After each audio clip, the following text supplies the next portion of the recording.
Item ಯಾವುದೇ ಇರಲಿ try ಮಾಡಿ ಆಚಿ ಚಿಕನ್ ಮಸಾಲಾ. ಸರ್, ಟೂ ವೀಲರ್ಗಳಿಂದ ನಮಗೆ ತುಂಬ ಬಿಸ್ನೆಸ್ ಇಲ್ಲ, ತೊಂದರೆ ಆಗ್ಬಿಟ್ಟಿದೆ. ಅದರಿಂದ ಬ್ಯಾನ್ ಮಾಡುವಂತ ಕೂತಿದ್ದೀವಿ. ಬಾಡಿಗೆನೂ ಸರಿಯಾಗಿ ಕೊಡಲ್ಲ ಅಂತಾನೆ. ಬಾಡಿಗೆನೂ ಸರಿಯಾಗಿ ಕೊಡಲ್ಲ. ಮತ್ತೆ ನಾವು ಅಲ್ಲಿ ಯೂಸ್ ಮಾಡಿಲ್ಲ. ನಾವು ಓಲಾ ಒಂದು ಯೂಸ್ ಮಾಡ್ತೀವಿ, ಇಲ್ಲ ಒಂದು ನಮ್ಮ ಹತ್ರ ಒಂದು ಯೂಸ್ ಮಾಡ್ತೀವಿ ಅಷ್ಟೇ. ನೋಡಿ, ಎರಡೇ ಮಾಡ್ತಾ ಇರೋದು. ಹೇಳಕ್ಕಾಗಲ್ಲ ಸರ್, ಒಂದಿನ ಆಗುತ್ತೆ ಒಂದಿನ ಆಗಲ್ಲ, ಹೇಳಕ್ಕಾಗಲ್ಲ. ದುಡಿಮೆ ಅಟ್ಲೀಸ್ಟ್ ವೀಕೆಂಡ್ ಅಲ್ಲಾದ್ರೂ ಆಗುತ್ತೆ. ಇವತ್ತಿನ ದಿನದಲ್ಲಿ ಆಗುತ್ತೆ. ಆಮೇಲೆ ನಾನು ನಿಮ್ಮನ್ನ ಕೇಳ್ಬೇಕು, ನೀವು ಮೆಜೆಸ್ಟಿಕ್ ಸುತ್ತಮುತ್ತಲೇ ಆಟೋ ಓಡಿಸೋದು? ಇಲ್ಲ, ಎಲ್ಲ ಎಲ್ಲಿ ಬೇಕಾದ್ರೂ ಹೋಗ್ತೀವಿ ಸರ್. ನಂದೊಂದು ಪ್ರಶ್ನೆ ಸರ್, ನಿಮ್ಗೆ ಇರೋ ಫ್ಯಾಕ್ಟ್ ಹೇಳ್ಕೊಂಬಿಡಿ. ಹೇಳಿ. ಮೆಜೆಸ್ಟಿಕ್ ಅಲ್ಲಿರುವಂತಹ ಆಟೋ ಚಾಲಕರ ಬಗ್ಗೆ ತುಂಬಾ ಕೆಟ್ಟ ಹೆಸರು. ಹೌದು, ಖಂಡಿತ ಇದೆ. ಯಾಕಿದೆ ಸರ್? ಯಾಕಿದೆ ಅಂದ್ರೆ ಇಲ್ಲಿಂದ ಗಾಂಧಿನಗರ ಹೋಗಿ 200 ರೂಪಾಯಿ ಕೇಳಿ ಯಾರು ಬರ್ತಾರೆ ಹೇಳಿ? ತಪ್ಪಲ್ವಾ ಅದು? ತಪ್ಪು ಅಲ್ಲ. ಒಬ್ರು ಮಾಡೋ ಕೆಲಸದಿಂದ ನಮ್ಗೆಲ್ಲರಿಗೂ ಕೆಟ್ಟ ಹೆಸರು, ನಮ್ಮ ಯೂನಿಯನ್ ಎಲ್ಲ ಕೆಟ್ಟ ಹೆಸರು ಅವ್ರು ಮಾಡೋಕ್ಕೆ. ಇದರಿಂದ ನಿಮ್ಮ ಯೂನಿಯನ್ಗಳಿಂದ ಏನಾದರೂ ಒಂದು ಅವರಿಗೆ ಒಂದು ಎಚ್ಚರಿಕೆ ಕೊಡುವಂಥದ್ದು ಏನಾದರೂ ಆಗಿದೆಯಾ? ಎಷ್ಟು ಸಲ ಕೊಟ್ಟಿದ್ದಾರೆ ಸರ್.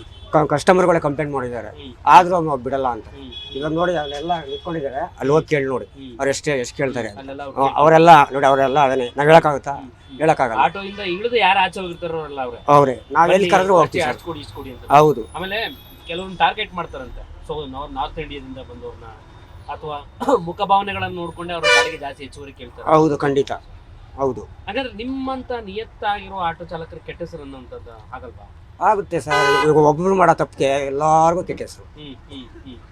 ಒಬ್ರು ಮಾಡಕ್ 100ಕ್ಕೆ ಒಬ್ರು ಮಾಡ್ತಾರೆ. ದಿನಕ್ಕೆ ಒಂದೆರಡು ಇನ್ಸಿಡೆಂಟ್ಗಳು ಆಗ್ತಾ ಇರುತ್ತೆ.